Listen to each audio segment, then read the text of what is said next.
Welcome to Full Embrace. We're Summer, And Michelle, two life coaches exploring life's messy, beautiful, and powerful moments together. every part of life. Embraced.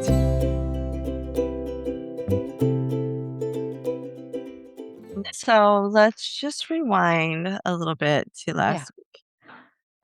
I was having a fear, nervous, scared moment. I think And it was what? a lot of worry. Worry. It was I think worry. that's the right word. And usually I feel like as coaches, the way we go about it is tapping into the mind and figuring out what we're thinking and seeing the result of that, and then trying to maybe change that thought so Mhm. that we don't have the same outcome in our emotions. And that usually works. Oh, yeah. Very powerful, incredibly Yeah. powerful. But this time we went straight to feeling the Yeah, emotion, yeah. Feeling the worry in your body and finding it, describing it, processing it, feeling it. letting it be present, right? It was present before, but you were in your head so much about it that when you dropped into your body and just let the feeling be, and actually you were like being with the sensation instead of when we're in our mind, we try to avoid it or deny it or judge it, all the things, escape it, right? We're just going to get out of our current feeling by thinking about it. Right. We try and logic it away a lot of times. Yes, yes. Which is a great way to process things. And I was just reminded again last week when we were coaching how powerful it is to actually be in the body, allow the feeling that we've identified through the logical model that we use, and how that can naturally change the thoughts like magic. It is magic. Well, and I think this isn't necessarily something that our culture teaches. Maybe they're waking up to feelings are okay, but the way I was raised, and clearly my parents and grandparents, there just wasn't space for feelings necessarily. It was all survival and just providing. Right. And when I was like early parenting, it was name your emotion. And I think that helps to an extent just by saying it, Identifying it, right? identifying. Yeah. But at the same time, when I'm angry and I say I'm angry, uh, that doesn't necessarily calm my anger. True, true. But I do like in coaching how we've learned to take it kind of outside of ourselves. Instead of I'm angry, I Mhm. feel I anger feel 'em. or I feel angry. Yeah. Yeah, then we're placing ourselves more as an observer and not identifying with the emotion. Right. Like anger is something that is not me. It's not who I am. Mm. It's something that is can be outside of me. It can come and go. I But am it's not. something I'm feeling, right? Yes. I am not anger, right? I am not angry. I'm feeling the anger. Right. And something about that tiny thing Mhm. just feels more a little bit more in control. Yeah. For me, it feels like I've created just a little bit of space between myself and the feeling.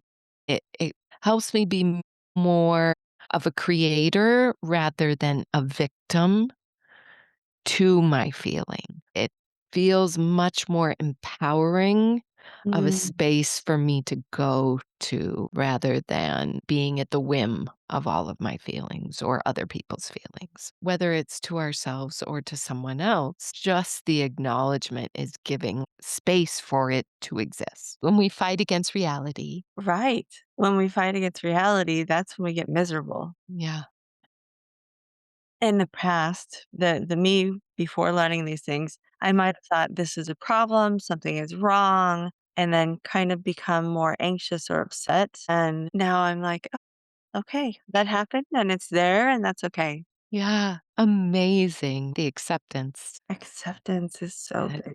that we can create. Yes. So I think part of feeling your emotions and dropping into that, the biggest benefit of it is just accepting Mm. and holding space for and allowing what is, like you said.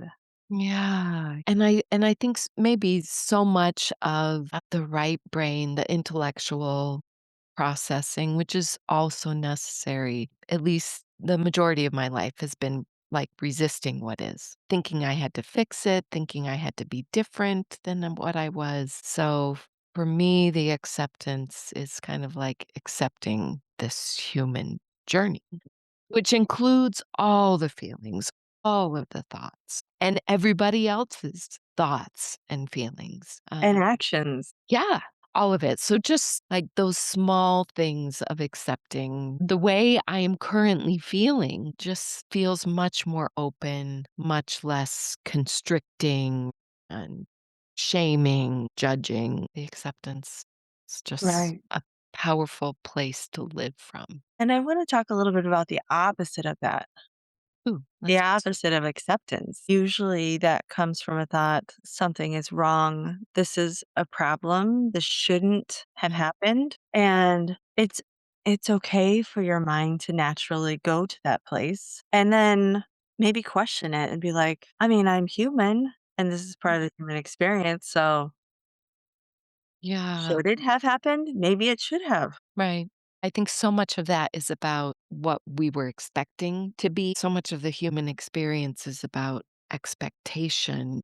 And when those expectations haven't been met, or what our life has looked like in the past, and our brain is pre programmed for things to continue to look that way, is when we begin to have those thoughts, those feelings of disappointment or surprise or judgment, shame. So, how do you feel about taking certain words out of your vocabulary? Sometimes in my coaching, I encourage this. There is no Mm. should or supposed to. Yeah, yeah. I think what I find is helpful is this arena of awareness of the power of the words we use. Mm, So I like to start with just being aware of when you're using those words and what those words create for you or what they are creating for you. And then you can choose whether or not you want to use those words or not. Kind of the awareness of them feels like the first powerful or empowering step to take. in any, Then right? yeah, yeah, with anything in your life, right? The awareness. If you're not aware, you have less choice. And But especially in this. Sorry, go ahead. yeah, and well, and I think when you bring in the awareness, you've shifted from being that victim to being that creator, right? Because Mm, when we're in our subconscious and our brain does things automatically, we're unaware, right? Because it's just our automatic software, right, that we're running on. So the awareness kind of wakes us up to that software and gives us an opportunity to make more choices, I guess, which is where our power lies anyway. definitely. Yeah. And you can fall into this trap of, I shouldn't say should. And Judging the judgment. yes. Mhm. For sure, which I think is a natural human thing. More information externally that we hear creates different realms of awareness. So then we've got this new information and what I'm currently choosing doesn't match that new information. So it's easy in that gap to judge or to shame. I had this new information and now I'm not living in integrity with it. So we can choose to judge ourselves, shame ourselves, or we can choose that's great information. That's something I can choose to practice or not. Yeah. Love that. Even just the awareness of your feeling gives us more choice, puts us in this place of being a creator rather than a victim. Mm, And naming it is a way of creating awareness and not identifying with it. And oftentimes, I don't really wanna feel those feelings. They're really uncomfortable to sit in and to feel. So I think it's normal and natural to want to get away from them, whether it's jumping into our head or distracting ourselves. They're just uncomfortable to feel. Yes. And I keep coming back to the shoulds and how judgment, like you said, comes Mhm. in, Mm, and also a little bit of shame and judgment, yeah, they yeah, I play think off they of go each hand other. in hand. Yeah. Well, and maybe even when we find ourselves in judgment and shame, we can drop into feeling the shame, how heavy and dark shame feels. Who wants to do that? Do not. Yeah, which I think it's totally okay for us not to want to feel those feelings. Totally natural, very human not to want to. It's just interesting that when we choose to drop into them and into our body, our mind's thoughts naturally then elevate. But until we've actually dropped into the body and feeling the shame or the worry or whatever, the mind will stay where it's at, and we'll try to mentally correct or like should be feel thinking something different. Right, and how can I be curious instead of Yes, judgmental? yes, But it's hard to move to curiosity unless you feel yeah, first that's what right. you're feeling. Yeah, so let's talk about what that means. I think a lot of people, when you say feel your feelings, like if I were to tell my son, who is 12 now, when he Mhm, was 10, feel your feelings, he would be like, "You want me to feel anger? I'm going to keep feeling anger." And he would continue that loop of the angry feeling mhm, and feel mhm. justified in feeling it because he's quote unquote feeling his feelings. Feeling it. What would you say is the difference? I think the difference is what he might perceive is allowing yourself to continue in that thought and maybe even build that emotion. Whereas what we're talking about is more like going into your body, taking yourself out of the thought and moving to, okay, what sensations am I feeling in my body? What is this anger causing physically for me? My heart feels faster. My head almost feels pressure. I have more energy when I'm Mm, angry. Just kind of going through and noticing maybe from your head, throat. Generally, the places I feel my emotions are head, throat, chest, kind of like solar plexus and stomach. same for me. And sometimes it radiates up and down. Mhm, Sometimes I just get a pit in my stomach. Just noticing, reflecting, and breathing and mhm, allowing that pit in mhm, my stomach and just being like, okay, right now I feel a pit in my stomach and it mhm. feels kind of big, feels a little hard. It's not moving a lot.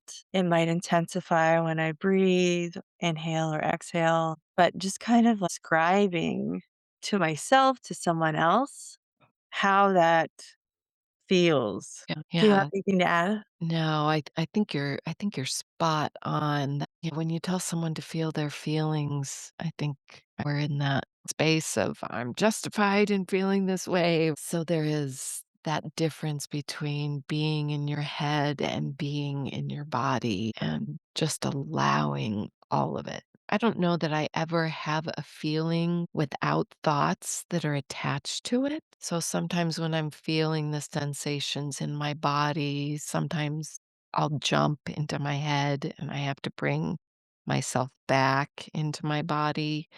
Um, Mhm. and that often happens when the feeling gets more intense or more uncomfortable in the body's way of coping is to jump back into the head. Mhm. Yeah. How long would you say that process is for you? I think it depends. I think it depends on how well I can stay in my Mm, body and mhm. not go back to my thoughts. I think it also depends a lot on my breathing. I think I have no idea if this has been studied, but I assume that with each different emotion that we have, our breathing has a different rhythm to it. Oh, yeah. I imagine that's true. And a lot of these hard feelings, quote unquote hard, the Mhm. more complex feelings that we don't wanna feel, I think we're holding our breath a lot, you know? Yeah, that's true for me also. I find if it's some trauma from childhood or some hurt feeling from a long time ago, I breathe really fast and it's so intense. So maybe that would be a helpful thing to do when we're trying to stay in our body is paying attention to our breath, not judging it, just noticing it. I think Mhm. something helpful for me is when I notice or when I try and do that describing, it's the pit in my stomach, if I even try and like measure it, it's 4 inches and then breathe. It's hard Mhm. in texture, breathe. Mhm. And just reminding myself continually to breathe and allow. Does that create more acceptance in your body by doing that? I guess so, but I think it creates the feeling of safety. Like, Yeah. I am still alive and Mhm. there is something I can control, which is my breath. This is something that's Yeah. still happening.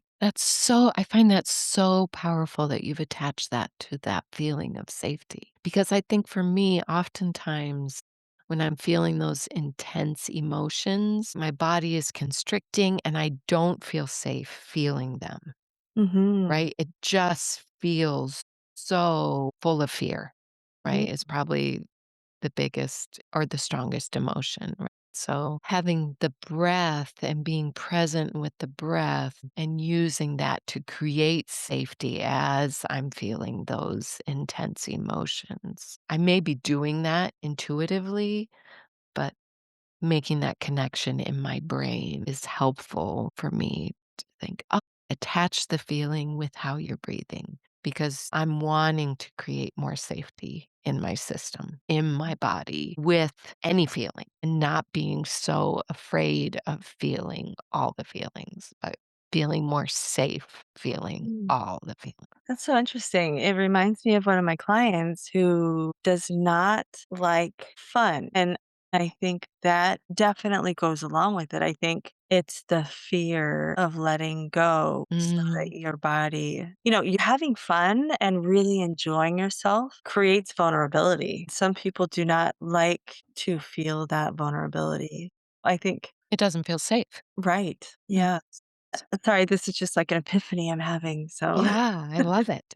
It's important for us to create a feeling of safety in our bodies as we're feeling our feelings, as we're noticing those sensations and identifying them, right? Describing them. And maybe that process in itself creates that feeling of safety. well, I was thinking, I think you can kind of, to a point with practice, feel that kind of safety Mhm. in almost any situation, Yes, yes, I believe that's true. which I think is really hard for some people to grasp because obviously if a something very intense happened, you may be like, Summer, how am I going to do that? But if you let your brain just spiral out of control of what could happen, and we always go to the worst case scenario every Mhm. time. Then you will feel so much more fear and so much more out of control. But if you can drop into your body and breathe, it's a way to control your mind so it doesn't go to that worst case scenario. Mm, And yeah. you could probably come up with a better word than control, but you know what I mean? Just, Yeah. Yeah, being present in that moment, I would think would be incredibly empowering, oh, yeah. right? If you could be present, your brain would be more optimized in what solutions there were, how to Mhm. protect yourself. Because that's what it does, right? The brain Yeah, is all the nervous system is all about survival and safety. right. But when we get stressed and have that fear, we go to fight, flight, or freeze. And sometimes fighting is not the perfect thing to do in that kind of situation. Running away might not be an option. Yeah, and sometimes it is, right? Sometimes I think we can trust the nervous system that it would know what would be best, Oh, yeah. right? I mean, Interesting. do Yeah. I freeze? Do I fight? Do I You don't even have time to think about that a lot of times. No, no, no, no, for sure. For sure not. Your instincts kick in and no judgment on that. Yeah, but definitely breathing through any situation cannot make it worse. I think that's very accurate. Yeah, because it brings us back into the present moment. And I believe the present moment is an empowering place for us to live. And what that means, being in the present moment. I think just being with whatever is. Maybe it could be like being with your current thoughts, being with your current feelings, being in your body instead of the well practiced behavior of being somewhere else in your head than Mhm. where you presently are sitting or standing or Yeah, yeah, yeah. more embodiment, as I Embodiment, say. feeling the senses, noticing what you're hearing, smelling, seeing the contrasts and the textures and feeling. Yeah. But w if we're not in the present moment, there's a couple of other options. We go to the future, which isn't a future that is true. This is a future that's all made up by us, Yeah. All in our heads. all in our heads, or the past, which may not be the current situation, Yes. which is where I think a lot of fear comes in. I mean, fear on both ends. If you've had a situation that has created fear in your past, going back to that past and Yeah. maybe seeing something bad that happened in the past would Mhm. make you feel more fear. Yeah. And I find it's just helpful to be aware where our mind goes or where it spends most of its time because it lets us know the state of our nervous system, the trauma that we're carrying in our body influences where our mind goes. So I think that's part of the power of actually feeling your emotions in the present moment. It creates less stored Mm, energy, less stored trauma in your body. If you develop a regular practice of feeling your feelings in the moment and maybe a practice of healing your past traumas, which involves, right, dropping into your body and feeling all of the pain and the hurt, the rejection, whatever the feeling is from the past. You're freeing up more of your energy for the mm, present moment. No judgment that our brains go to the past or the future. For me, it's just information of the trauma I carry in my body. It's a mm. natural result of all the emotions I haven't felt and I've stuffed down and stored somewhere in my body. Right, right. Yeah, let's talk about trauma for a minute. Two things keep coming up for me. One is that as life coaches, we don't really help people dive into their past trauma. That's a Mhm. therapy thing, but like Michelle was talking about, we do help people to experience the present and create the future that we want to create. We help people to do that. But it is, on a side note, it is so important to maybe go to a therapist and resolve some of that past trauma. So, Yes. Yeah, for so we can both, create awareness for what is present with our yes, clients. What are you experiencing in your body? Not that we invite trauma, just teach about the awareness of what the body carries. right. And there's more and more research about how emotional trauma affects your physical health. Mhm, absolutely. Um, and it's not just ulcers or stomach stuff. Mm, It can show up in a multiplicity of ways. for sure. Yeah.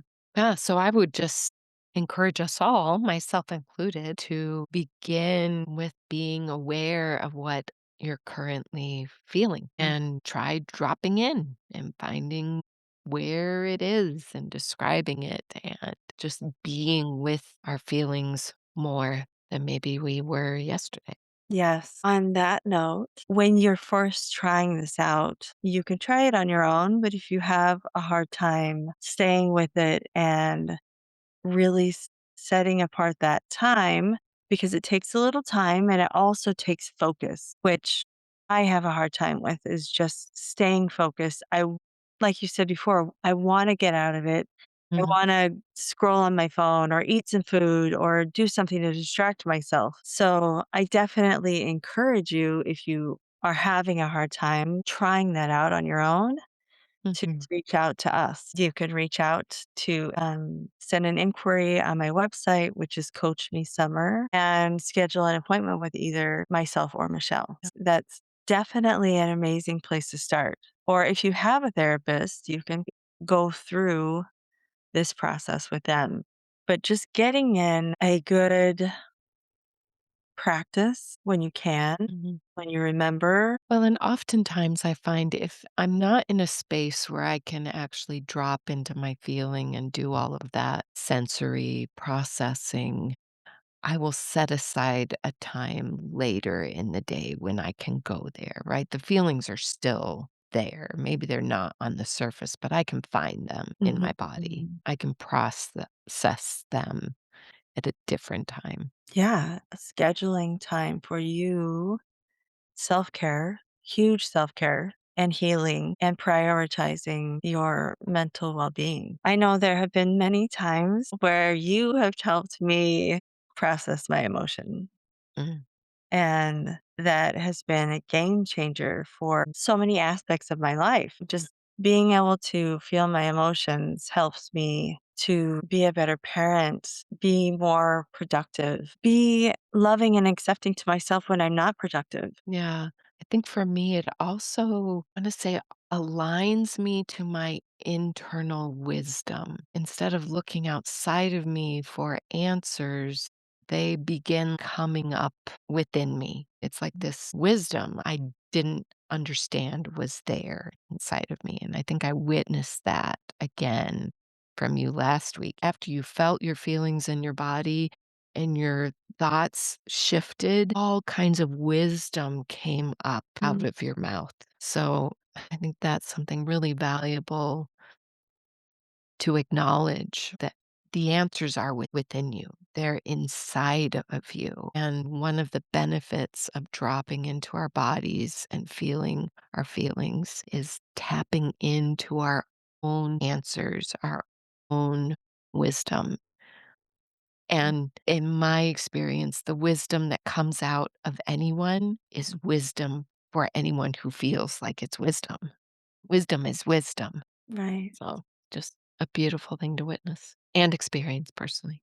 Definitely. Michelle, thank you so much for having this conversation with me. I definitely feel like I learn so much every time we talk. Yeah, And me um, too. Thank you. You're very welcome.